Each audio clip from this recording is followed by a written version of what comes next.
Hola, ¿qué tal, queridos amigos y amigas? Hoy es viernes, al fin llega el fin de semana y algunos con puente incluido. No tengo la suerte de ser una de ellas, pero bueno, todo llegará, en otra ocasión será. Estamos aquí un día más en Hotel Casa Paraíso para ofrecerles un espacio entretenido. Vamos a hablar hoy de ese evento que tendrá lugar mañana en la Plaza San Miguel a las 9 de la noche. Así se vestía en Málaga. Y es que pues la Asociación de Peñas de Málaga junto con también la Asociación Juan Navarro pues va a poner una exposición de trajes maravillosos de cómo se vestía antiguamente en nuestra provincia. Vamos a hablar también de medicina, lo vamos a hacer con la doctora Elvira Montañez. Ella pertenece a la unidad de cirugía reconstructiva articular del Hospital Vitas Shanit Internacional. La cirujana estará aquí con nosotros para contarnos todos los problemas que se derivan de esa parte articular de nuestro cuerpo, como es la rodilla. Y también tendremos a nuestro colaborador Kevin Guillén. Vamos a hablar, entre otros temas, de ese volcán de La Palma, lugar en el que Kevin está muy presente, cubriendo por allí noticias, haciendo reportajes, y nos va a contar en persona cómo ha vivido todo este tema. Hablaremos también de otros temas de actualidad y cotilleos y será aquí en Días de Otoño. Comenzamos con el programa de hoy.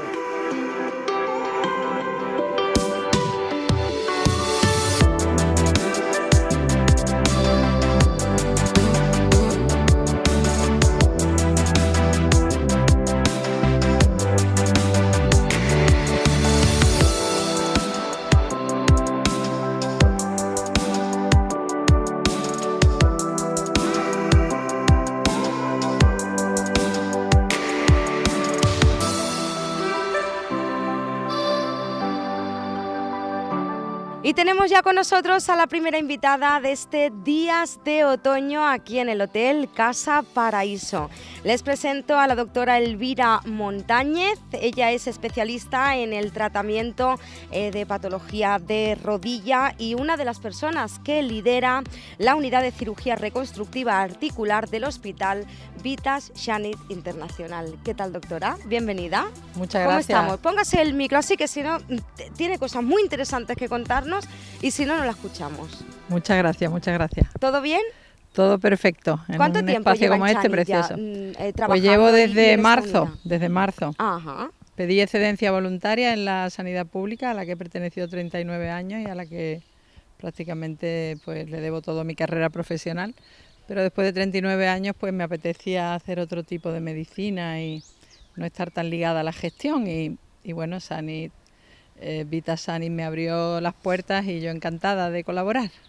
¿Siempre dedicada al mundo de la traumatología de esta parte del cuerpo, ¿no? de la rodilla? Bueno, inicialmente cuando tú terminas medicina, te presentas al MIR y accedes a la especialidad, tienes que hacer una formación genérica de traumatología. El traumatólogo es un médico que su campo de actuación es súper amplio, porque las áreas anatómicas en las que actuamos pues es todo el cuerpo, ¿no? Desde la columna cervical, los hombros, las caderas, la columna lumbar, las rodillas, los tobillos. En realidad es una especialidad súper amplia. Después, conforme la vida laboral va avanzando y tienes maestros por encima tuya que te hacen más atractivo tal o cual zona del organismo osteoarticular, pues te inclinas más. Yo, por ejemplo, hice mi tesis doctoral en el año 89 sobre una patología en particular de la rodilla, que era la rótula, y pues ya el interés creció, tuve la oportunidad de que el que era jefe de sección entonces mío, Alfredo Queipo de Llano, pues ya me fue dando cancha, por así decirlo, y cuando él se fue de jefe de sección, pues yo accedí a la plaza de jefe de sección y ya me quedé allí, y siempre pues llevo pues de los 39 años de ejercicio profesional, prácticamente 20 y tantos han sido dedicados a la rodilla, que por otro lado es preciosa, es amplia y es súper variada, ¿no? Lesiones podemos encontrar muchas de rodilla, ahora hablaremos de algunas de ellas y de las más comunes, pero en gente mayor, ¿por qué la gente ya a partir de cierta edad? Pues una de las dolencias más típicas y más común, es verdad, ¿quién no ha escuchado a una persona ya a partir de cierta edad decir que me duelen las rodillas o que no puedo caminar bien, ¿no? O qué dolencia tengo en la rodilla derecha o la izquierda o es que me están empezando a doler las rodillas? ¿Cuál es esta dolencia en gente mayor y por qué se produce tanto en tanta población, ¿no? Pues sí, yo considero que hay tres grandes factores. Uno es el biológico. Igual que no salen arrugas, pues se deterioran los tejidos intraarticulares. El espesor del cartílago disminuye porque su nutrición ya no está tan hidratado, el menisco ya no es tan elástico, no amortigua tanto. Es decir, la biología articular empeora, lo mismo que empeora toda la biología del organismo. Después está la parte mecánica, eso es importantísimo. Hay alteraciones de la forma de la rodilla, genubar o las piernas en paréntesis o en X, que bien toleradas durante la primera juventud, incluso permitiendo una vida deportiva, llega un momento que las cargas por unidades de superficie son muy asimétricas en la rodilla y ese punto, esa zona articular que está más sobrecargada, empieza a dar síntomas porque lo que está absolutamente sobrecargado se hace duro, el hueso que debe estar esponjosito y distribuir bien las cargas se vuelve escleroso, se vuelve como el mármol y aumenta mucho la presión y duele profundamente. Y por otro lado está el hábito sedentario absoluto de la mayoría de los pacientes longevos, ¿no? Gracias a Dios eso se está reconduciendo muchísimo, cada día más los médicos de familia en esto nos ayudan mucho porque se conoce con evidencia importante que la tensión arterial y el azúcar se controlan haciendo más ejercicio, pero también el estado osteoarticular se controla haciendo un ejercicio moderado y suave porque el mejor nutriente para el cartílago y la articulación es el líquido sinovial y cuanto más se ejercita, pues mejor nutrición del líquido sinovial para los tejidos. Supongo que es muy importante en esta época de la vida, ¿no? A partir de los 50, de tal, prevenir. Prevenir llegar a dolencias peores, a tener peor las rodillas y el prevenir es pues precisamente esto, hacer quizá un ejercicio pasivo pero diario, continuo. Eso es constante y después hay un factor importantísimo que entra dentro del aspecto mecánico que contaba de la cuestión, ¿no? Y es el sobrepeso. Hay una evidencia importante sobre el hecho de que hay una asociación indefectible entre obesidad y sobrepeso y artrosis de rodilla. Pues toda la tendencia a la obesidad hay que controlarla y hay que intentar reducir el peso cuando empiezan a molestar las rodillas, porque a menudo con ese simple gesto de reducción ponderal mejoran los síntomas enormemente. En definitiva, pues llevar una vida saludable, de ejercicio físico, una buena alimentación, para tener pues un peso más o menos adecuado y un ejercicio diario. Estamos hablando de personas más mayores, doctora, las dolencias más comunes, más típicas, pero también podemos encontrar lesiones de rodilla en gente joven, gente deportista, gente que está en su peso, o sea, no por eso tenemos que librarnos de lesiones de rodilla. Por ejemplo, tengo aquí un dato que el 30% de las lesiones por corredores son en rodilla. ¿Hay ciertos deportes que afectan más a la rodilla? Pues sí, todos los deportes que suponen un cambio de dirección brusco en espacios reducidos, con maniobras de pivote del cuerpo sobre el pie fijo en el suelo, suponen un mecanismo de torsión en la rodilla que solicita mucho a los tejidos, sobre todo a los tejidos periféricos, a las inserciones meniscales, a los cuernos posteriores de los meniscos, a las estructuras cápsulo-ligamentosas.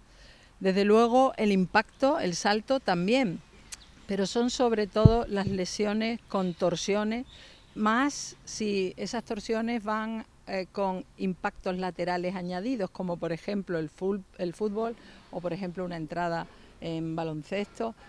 que suponen que no solo la torsión y la superficie articular, sino el mecanismo lateral te puede hacer romper estructuras, ¿no? Es verdad que la rodilla, como decía, es el 30% de las lesiones deportivas, porque hoy día la inmensa mayoría de sujetos hacen deporte y eso es algo por lo que nos tenemos que felicitar. La educación sanitaria ha ido un poco hacia educar a la población en que el deporte es salud. Pero claro, primero está el hábito deportivo, es decir, hay que tener hábito, calentar, estirar, preparar la articulación para el ejercicio físico y después pues tener buena musculatura que soporte todos esos mecanismos de Eso iba a torsión. decir, que estamos hablando de que es importante la práctica de deporte, ahora estamos diciendo que muchísimas lesiones se producen por hacer deporte de alto impacto o de torsión de rodilla. No quiere decir que no hagan esos deportes, claro que hay que hacerlos, cada uno el deporte que más le guste, pero calentando, estirando después y poco a poco. Una persona que no ha corrido nunca, pues no se puede poner en un día a hacer 10 kilómetros, ni 5 tampoco, porque es que no es posible, ni normal, ni nuestro cuerpo está habituado a eso, ¿no? Hay que ir haciéndolo pues poco a poco para evitar estas lesiones. Sí, lo vemos con frecuencia. Afortunadamente hoy día hay grandes profesionales del tema, preparadores físicos, y después no nos olvidemos también de que hay una especialidad médica que a mi juicio viene a soportar este tipo de pacientes en el sentido de orientarlos bien y tratarlos bien y verlos en global, que es la medicina deportiva. La medicina deportiva no es la medicina que hace un grupo de médicos que les gusta el deporte, no, es una especialidad médica que necesita sus años de formación, que se imparte dentro del sistema MIR y que son médicos que valoran globalmente al deportista, desde el punto de vista cardiovascular, desde el punto de vista endocrino metabólico, traumatológico también, de forma que despistan las lesiones traumatológicas y nos las envían. Y sobre todo en el consejo de hábito deportivo, esto que estamos diciendo, estudiar al paciente y orientarlo, pues mira, a ti casi mejor te interesa tal o cual tipo de deporte o corrige tal o cual cosa que estás haciendo. Y Vitasani dispone de esa unidad, ¿no? De una unidad de medicina deportiva que orienta muchísimo y cuida de estos pacientes, ¿no? Hablamos de trauma, medicina deportiva, todo muy relacionado, y es que bueno, el servicio de traumatología de Hospital Vitasani tiene 9 unidades especializadas. ¿Cuáles son estas 9 unidades, doctora? Pues tenemos la unidad de patología infantil, tenemos la unidad de artroscopia, aunque desde luego todo cirujano de un área anatómica puede hacer artroscopia si la domina la técnica, pero es una unidad más especializada. Tenemos la unidad de medicina deportiva, a la que me he referido antes. Tenemos una unidad interesantísima que es la de osteoporosis, que está llevada por una profesional que conoce profundamente el tema de la osteoporosis y la osteopenia. Y eso, hoy día con la prevalencia que tiene las mujeres, gran parte de su patología de dolores generalizados viene condicionado por un metabolismo óseo alterado. Y tenemos la unidad dentro de la cirugía reconstructiva articular, tenemos la reconstrucción de la rodilla y la reconstrucción de la cadera, y tenemos una unidad del raquis que es muy importante porque hace una cirugía de vanguardia y muy compleja. Y hay una unidad que a mi juicio tiene mucho interés, que es la unidad de tratamiento del dolor crónico, que la gestiona el doctor Alcobía, y él es capaz de hacer tratamientos con radiofrecuencia o con bloqueos para que simplificar la exposición, bloqueos de el origen de los dolores inexplicables, de los dolores que una vez que se ha eliminado un origen claro en una lesión articular, siguen ahí esos pacientes con dolores crónicos que no terminan de salir adelante. Él tiene un protocolo de actuación y tiene un abordaje del problema muy especial, y él dice que es el médico de los dolores imposibles, y es verdad, Muchos de nosotros le mandamos pacientes de los que ya tú dices, voy a tirar la toalla con este paciente, no sé qué hacerle, y él a menudo le soluciona, ¿no? 9 unidades con última tecnología en maquinaria, con profesionales especializados en cada unidad, en cada tema, están en Vita Chanity Internacional. Doctora, ¿soluciones para todos estos problemas que hemos dado? Supongo que muchas, ¿no? Soluciones para la rodilla, desde la cirugía, que creo que sería lo último que se intenta, ¿no? Sí. Hasta, pues no sé, fisioterapia, que será lo que primero se intenta, ¿no? Bueno, Desde sí. menos agresivo hasta más. Indudablemente, yo soy cirujana por encima de todo, pero siempre intento agotar la posibilidad conservadora en mis pacientes, eso lo saben muy bien mis pacientes, no soy nada agresiva por encima de todo. La cirugía me encanta, es mi vida, pero es el último recurso. Podemos empezar desde lo que hablábamos antes, la educación sanitaria, el consejo deportivo, la adecuación de la estática de todo el esqueleto. Después, atención sobre los fármacos, ¿eh? Los antiinflamatorios son medicamentos que están ahí para las fases agudas y hay que tomarlos porque yugulan, controlan la fase aguda. Pero si abusamos de ello podemos estar haciendo mucho daño al riñón, hay grandes insuficiencias renales por antiinflamatorios, podemos hacer daño hepático, podemos hacer daño al estómago y hacer gastritis y úlceras. Indudablemente los antiinflamatorios son un arsenal. Después están los analgésicos. ¿Por qué no al paracetamol? El paracetamol es un magnífico analgésico.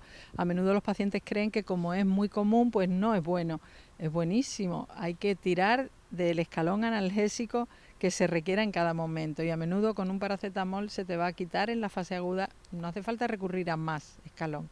Después están todos los fármacos que pertenecen al grupo de los condroprotectores, es decir, aquellos fármacos que te pueden aportar vía oral algunos de los componentes del líquido articular, la glucosamina, el condroitinsulfato.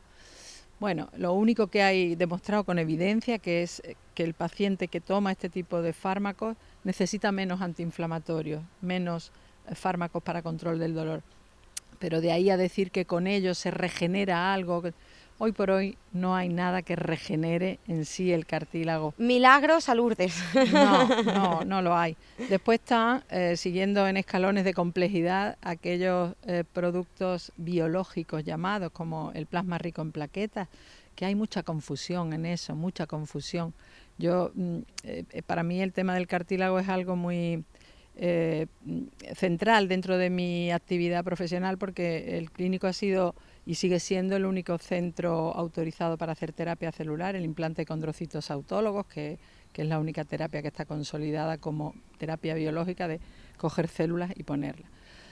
Hay mucho lío con el tema de células madre, me han sacado sangre, me han puesto células madre. Una cosa es el plasma rico en plaquetas, que es sacarle sangre al paciente, centrifugarla y aprovechar el extracto de plaquetas centrifugadas, que son las células más activas que tenemos dentro de la sangre, porque uno se hace una rajita, inmediatamente coagula porque tiene unos factores de crecimiento plaquetario. Pues bien, esos factores de crecimiento plaquetario extraídos de ese centrifugado sí se pueden inyectar en la rodilla de forma pautada y aprovechar esa capacidad de crecimiento que pueden tener esos factores de crecimiento plaquetario. Nosotros en el clínico hicimos hace unos años un ensayo clínico comparándolo con hialurónico. Realmente volvemos a lo mismo, regenerar no regenera nada. Es verdad que los pacientes tenían menos necesidad de antiinflamatorios, el control del dolor era mejor durante los 3 a 6 primeros meses, pero a partir del 6º mes se igualaba mucho al efecto del ácido hialurónico. El ácido hialurónico no es nada biológico, el ácido hialurónico es una especie de lubrificante del deslizamiento de la rodilla.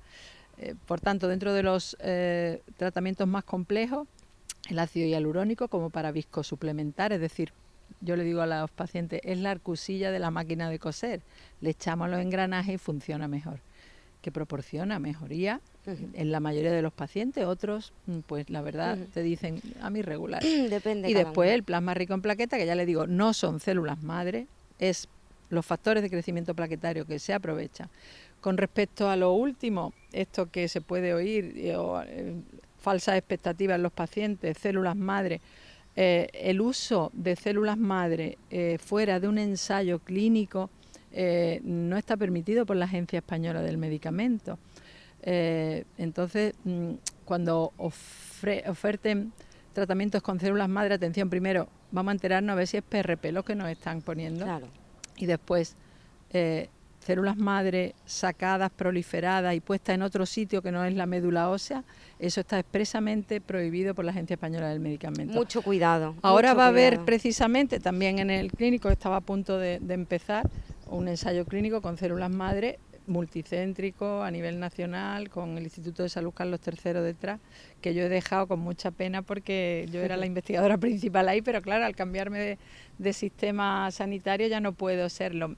Bueno, da pena, pero por otra parte es un orgullo que los que tú has formado sigan ahí. Claro, tiene que ser así. A esto lo que me refiero es que hay muchas falsas expectativas y se vende mucho humo con respecto a las células madre. Lo único que hay permitido con célula madre hoy día es sacarla de la médula ósea e inyectarla en la médula ósea, es decir, no ubicarla en otro sitio distinto al que ella nació y siempre dentro del quirófano. Y con ese subterfugio legal, pues a veces se hacen cosas que no se debieran, ¿no? Soluciones, principales dolencias, hemos aprendido un montón hoy sobre... Bueno, me ha quedado la última solución. ¿Cuál es la última? No la nos vamos a quedar sin protetización. saberla. La protetización, cuando ya fracasa todo, y hay que poner una artroplastia. Bueno, esa sería la última, que también, bueno, para mucha gente es necesaria, y para eso están pues cirujanas como ella, como la doctora Elvira. Doctora, se nos ha ido el tiempo. Muchas gracias por acompañarnos y sobre todo gracias por contarnos las cosas de tú a tú, para que todo el mundo se entere, que a veces los doctores tienen muchos tecnicismos, claro, entre vosotros muy bien, pero para que la gente se entere de lo que uno está lo de contando, la arcusilla, a veces, pues lo ha explicado muy bien. Muchísimas gracias a ustedes por muchas acompañarnos. gracias. Nos vamos ahora a publicidad y enseguida regresamos.